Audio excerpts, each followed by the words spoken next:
Ito ang balita ngayon, viral ngayon sa mundo ng social media. Ang di umano'y balita, dating senador na si Ping Lacson hindi na nakapagpigil pa at tila walang pagdadalawang isip na sinapol ang Marcos administration, Kongreso, FL Lisa at ang former ABS-CBN reporter na si Anthony Taberna. Pero bago ang lahat, kung bago ka pa lamang sa aming channel, please huwag kalimutang mag-like, subscribe at i-click ang notification bell para mas maging updated ka palalo sa lahat pa ng bagong video na i-upload namin. At eto na nga mga kababayan, ayon sa isang balita, ang Estados Unidos ay maaring magbigay ng $1 billion na tulong militar sa pinakamatandang kaalyado nito sa rehiyon ng Indo-Pacific, ang Pilipinas. Ang pinakamalaking pakete ng seguridad sa isang solong taon ng pananalapi mula noong lumagda ito sa Pilipinas ng Mutual Defense Treaty noong 1951. Inaprubahan ng Kongreso ng US ang House Resolution 8036 upang gawing available hanggang Setyembre 2025 ang bilyong-bilyong dolyar sa pangdagdag na budget upang matulungan ang Ukraine, Israel at Taiwan. Ang Estados Unidos ay nagkaroon din ng panukala sa Senado ng US na magbigay ng 2.5 bilyong tulong militar sa loob ng 5 taon hanggang 2029 sa ilalim ng Philippine Enhanced Resilience Act o PERA ng 2024. Ang hakbang na ito ay aalok sa butuhan ng US Senate sa susunod na linggo ay naglalaan ng 60.8 billion sa emergency aid para sa Ukraine, samantalang 2.6 billion ang mapupunta sa Israel at tatanggap naman ng Taiwan ng 8.1 billion At kung maaaprubahan ito, tiwala ang Embahada ng Pilipinas sa Washington na ito ay papasa dahil malakas ang suporta ng dalawang partido at magbibigay ito ng $500 million para tulong militar ng Pilipinas sa taong 2025. Ngunit ang tulong na ito ng Estados Unidos ay inalmahan ng dating senator na si Ping Lacson. Ayon pa sa kanyang Facebook post, compared to $8 billion aid to Taiwan, the 500 million alms to the Philippines is not even good enough to console an ally willing to share Taiwan's trees in allowing additional EDCA site in northern Luzon to help facilitate movement of US war material and logistic in case of China invasion. Sa madaling salita, kuripot di umano ang Estados Unidos dahil kung ikukumpara sa $8 billion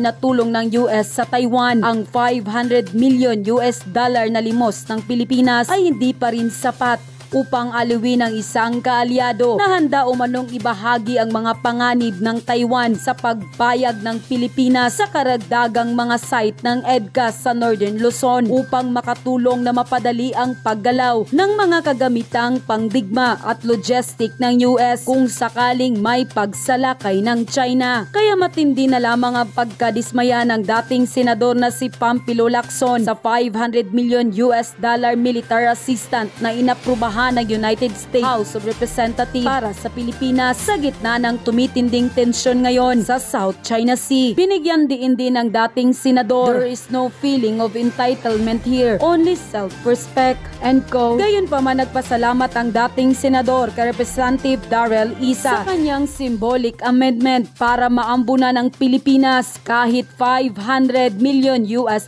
at kaya kinumpara nito ang aid ng Taiwan sa Pilipinas ay dahil naalala nito ang dagdag EDCA site sa Isabela at Cagayan na klaro di umano ang intensyon na malapit sa Taiwan. At dahil nga dito, marami sa ating mga kababayan na nagsasabi na tila na real talk ang administrasyong Marcos dahil tila pumapabor di umano ito sa Estados Unidos. Samantala, First Lady Lisa Marcos tila sapul sa isang political scientist na si Richard Heydarian matapos nitong magbigay ng komento sa naging pahayag ni FL Lisa kay Vice President Sara Duterte sa ginawang interview ni Anthony Taberna. Ayon pa sa kanya, "Without Sara, I don't think BBM presidency will have ever happened. Bulk of his votes are really Sara Duterte votes." Unquote. Ito ang naging maanghang na komento matapos sabihin ni FL Lisa sa pahayag kay Katuning na bad shot na dito si Vice President Sara Duterte at tila pinalabas pa nito na mas may malaking ambag pa si Pangulong Bongbong Marcos dahil ginagawa ginagawa daw nito ang lahat, maprotektahan lamang si Vice President Sara Duterte. Oh, may gentleman's agreement din pala tong administrasyon na to. The Chinese embassy in Manila claims that the Philippine military, the Department of National Defense, and the National Security Council had entered early this year, an agreement with China with regards to the South China Sea. The embassy says that the agreement was between China and the Philippines through the AFP Western Command that was supposedly approved by the Philippine government officials, including of DND and NSC. Oh, wala din naman yung pinagbago doon sa sinabi ng past administration na Duterte administration. Diba ang sabi ni Tatay Digong, lahat ng agreement ay alam ng AFP, alam niya ng military. So, kung binabatikos nyo ang agreement ng Duterte administration sa China, batikusin din natin ito. Wala tayong alam dito. Diba? Anong agreement yan? Anong agreement yan? Ay, naka. Diba? Tapos, ang ibang mga BBM supporters, kung ano-ano ng mga malisyosong pinagsasasabi ang pinapakalat na porket ang gentleman's agreement, may secret deal. Ito, parehas lang yan eh. Sasabihin nyo na naman ngayon. Sasabihin nyo na naman. Ano naman sasabihin nyo? Sabihin nyo na naman, kailangan naman talaga makipag-agreement ang Pilipinas sa China pagdating dyan sa sigalot sa West Philippine Sea. Ganun din sinabi namin eh. Diba ang sabi namin, diba, since meron na yung issue na yan, kada administrasyon talaga, may agreement talaga yan between China para walang gulo. Tignan natin ngayon kung same reaction ba ang makukuha natin sa mga BBM vloggers, diba? Sa mga BBM supporters sa issue ngayon pagdating dito, pagdating dyan sa agreement. Kasi kung hindi, nilalamon nyo lang ang mga sinasabi nyo. Diba? Yang mga suka nyo, kinakain nyo pabalik. Ayan, heto na naman si Tambaloslos. Hahalungkatin na naman nila, no? Yang issue ng West Philippine Sea. Kasi alam nyo bakit? Para pagtakpan ang nangyayari ngayong malaking skandalo. Porsigido ang Kamara na imbestigahan ang umano'y gentleman's agreement ni dating Pangulong Rodrigo Duterte sa China ukol sa West Philippine Sea. Sinigundahan ni House Speaker Martin Romualdez ang pagkabahala. Wow! Ang dami mong binabahala! Ang daming problema nitong speaker na to. Ang dami niyang worries. Sayin natin. Sinigundahan ni House Speaker Martin Romualdez ang pagkabahala ni President Bongbong Marcos na maaaring nakompromiso ang ating soberanya dahil sa naturang kasunduan. Iimbitahan nila ang mga dating opisyal sa ilalim ng dating administrasyon ni Duterte. Si Duterte mismo ang imbitahin nyo. Ewan ko na lang kung hindi kayo mag-isa. We'll start with the past officials kasi sila rin ang dapat ang nag-e-execute kung may agreement. Meron din isang press secretary nagsalita na meron, yung isa naman wala naman daw. So ano ba talaga? Nabubudol-budol na naman. Wow! Budol-budol? Big word! Binudol na nga nila yung China ngayon, nagbubudulan sila dyan sa loob ng dating kabinete ayon kay Romualdez. Grabe no? Lahat na talagang gustong gawin ni Tambaloslos. House Speaker na siya. And aside from that, ino-overtikan pa niya ang trabaho ng DSWD. Diba? Ang kapal ng muka, may DSWD naman, pero ayan siya, no? Kada distribution ng cash, ng ayuda, andon mukha niya. Nag-house speaker ka pa, mag-DSWD ka na lang. Ha? Total bagay naman sa'yo ang maging kargador ng ayuda. Kunwari, concern sa mga mahihirap mga lads, ano? Pero wow, ang daming mansyon. Sana all yung mayaman. At ngayon, ang West Philippine Sea na naman, di ba, ang dami nyo nang iniimbestigahan. Ha? Ba't di nyo imbestigahan kung talagang totoong nagdodroga ang presidente natin? Tambaluslos. Yun! Ha? Yun ang imbestigahan mo. Yang West Philippine Sea, matagal na yung issue. Ha? Pero hindi natin matanggap-tanggap kung meron tayong nagdodroga na presidente. Yan ang imbestigahan nyo. Ang dami nyo mga iniimbestigang mga walang kakwenta-kwenta. Pero ganun pa rin. Every week halos tumataas ang presyo ng mga bilihin. Dumadami ang mga naghihirap natin ng mga kababayan ni pambili ng mga basic na mga pagkain at kailangan ng mga kababayan natin. Nahihirapan na dahil ang bilis ng pagtaas ng bilihin at heto kayo ngayon, itong gobyerno na to, busy sa pamumulitika. Busy, di ba, sa pang-pipin down sa mga Duterte. Hoy, Tambi, ha, 0.4% ka na nga lang sa sorbe. Hindi ka gusto ng tao. Huwag ka nang dyan, ha? Huwag ka nang magpa-circus-circus. Huwag ka nang magpabida-bida. Kasi kahit imbestigahan mo lahat, ha? Ayaw pa rin namin sa'yo. Mas mabuti pang mag-focus ka na lang as House Speaker. Hindi yung kung ano-ano mga pinaggagawa mo. Tapos teka lang, sino ba ang nagbubudol-budulan ngayon? Kayo ang nagbubudol-budol sa mga Pilipino. Ha? No? Pinapaikot-ikot nyo ang mga Pilipino. Tapos, no? Tataplakan nyo lang ng ayuda. Ha? Pinagmumukha nyong mukhang pera ang mga Pilipino. Para ano? Para mabudol-budol nyo. Ha? Para mauto-uto nyo. Itong nakita na naman natin sa telebisyon na binomba ng dalawang Chinese Coast Guard ang Philippine Coast Guard vessel. Ito po ngayon, ha, modernong Coast Guard vessel ito, binomba.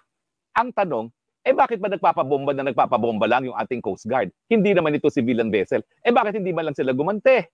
Dahil may karapatan naman tayong magkaroon ng self-defense kung talagang sa tingin natin walang dahilan na tayo po ay binobomba.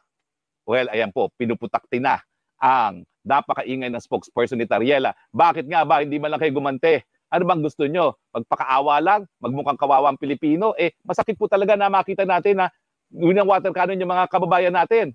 Pero bakit paulit-ulit kayo pumapayag ng water cannon? Ang tatapang ninyong lahat magsalita, parang gusto nyo nang girahin ng China. Pero itong pagkakataon nito, kung talagang illegal yung water cannoning, bakit hindi kayo gumante? Moderno na naman yung Philippine Coast Guard vessel na yan. O di ba? Ano ba yan? All bark, no bite? Dakdak lang ba ng dakdak yan? Pero seriously speaking, ha, ang nakakaabala, matapos na itong si PBBM magsabi na, I do not know anything about the gentleman's agreement. Kasi, paano mo nalalaman? Hindi ka nagbabasa ng dyaryo. Nasa dyaryo naman yan noong 2017, no, na nagkaroon ng budget hearing sa Kongreso at sinabi talaga ni Delfin Lorenzana, dating Defense Secretary, na yung gentleman's agreement ay status quo. Walang galawan. 2017 yan. So hindi yan sinikreto. Nasa periodiko. Pero kay Presidente, secret daw.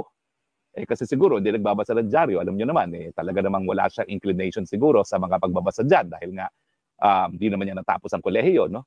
Pero matapos yung pagbintangan na may secret agreement ng gobyerno, ano ngayon ang nalathala sa Manila Bulletin? Pakita natin kung ano nakalathala sa Manila Bulletin. Sabi ng Chinese Embassy, nagkaroon daw ng kasunduan ang gobyerno ni PBBM sa China tungkol sa South China Sea. Naku naman. Duro kayo ng duro ng secret agreement. Kayo pa lang pumasok sa secret agreement. Lilinawin ko po ang secret agreement. Nasa dyaryo yan. I-google nyo lang. 2017. Modus vivendi. South China Sea. Status quo. Lalabas po yan. Kung secret yan, hindi mo mag-google yan. Pero ngayon, tinignan ko. 2024. Simula ng taon nito. Agreement, South China Sea, Philippines, China, walang lumalabas. Nagsisinungaling kaya ang Chinese Embassy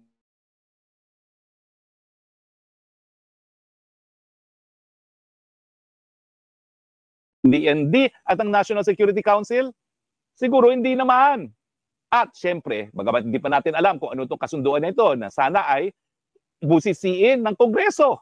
Kasi ang Kongreso, gusto nilang busisiin ang tinatawag nilang secret agreement na nasa dyaryo naman. Eh ito wala sa dyaryo. Ito ang busisiin. Ano yung agreement na yan? At bakit nagkaroon ng bombahan sa Scarborough? Bakit ba ako naaabala sa Scarborough? Ang Scarborough po, malapit sa Zambales ha. Ang Ayungin, nandun yun, malayo yun, doon sa katabi ng Kalayaan ng Spratlys. So magkaiba po yan. Now, nagkaroon na po ng bombahan nung panahon ni Noynoy Aquino. At yun nga yung hindi tayo pinapasok dyan sa Scarborough.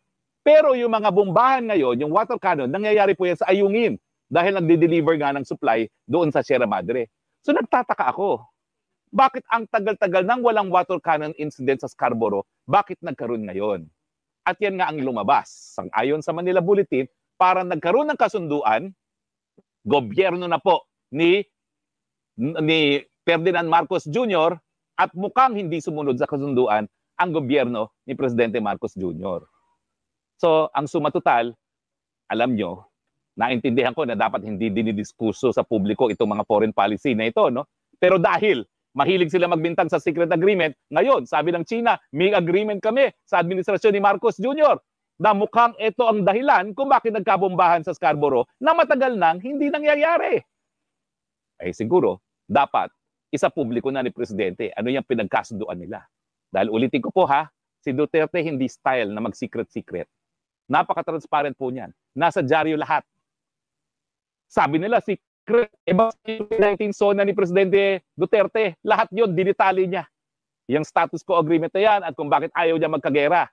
Pero ang lengguwahe ng ating Ferdinand Marcos Jr., abay, makikipaggera siya. Kung hindi natin kakayanin ng China, sasaklolo ang Amerika. Pero ano pong nangyari? Patuloy na nag-uusap yung Amerika at ang China na inaasahan natin sana na ang Amerika ang sasaklolo sa atin.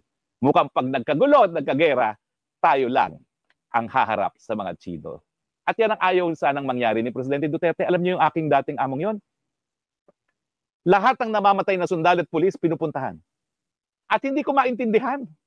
Kada pupunta siya na namatay na sundalo at pulis, naiiyak. Yan pong dahilan kung bakit ang sabi niya nung nagkaroon ng water cannon incident sa panahon niya sa Ayungin, siguraduhin niyo mga Chino na walang mamamatay ni isa kumalang sundalo.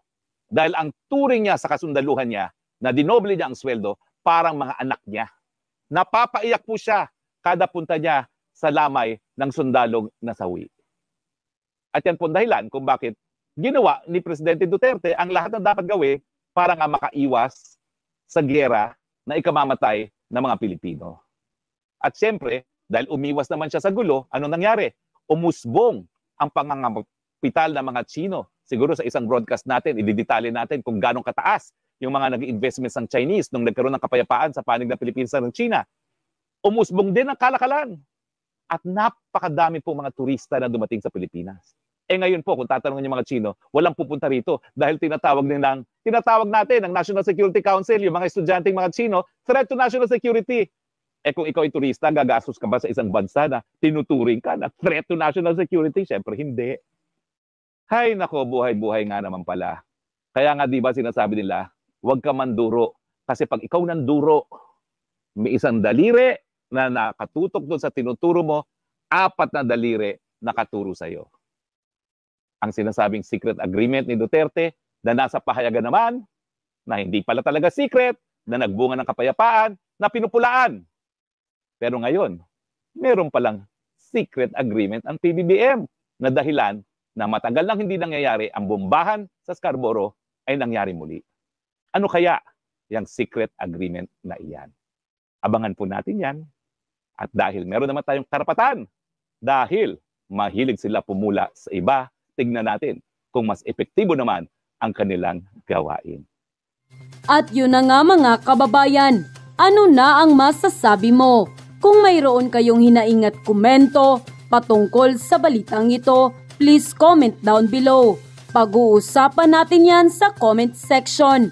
At kung nagustuhan nyo ang video, ay huwag kalimutang mag-like at i-share na din para mas marami pang makaalam at umabot ito sa marami sa ating mga kababayan. Maraming salamat po.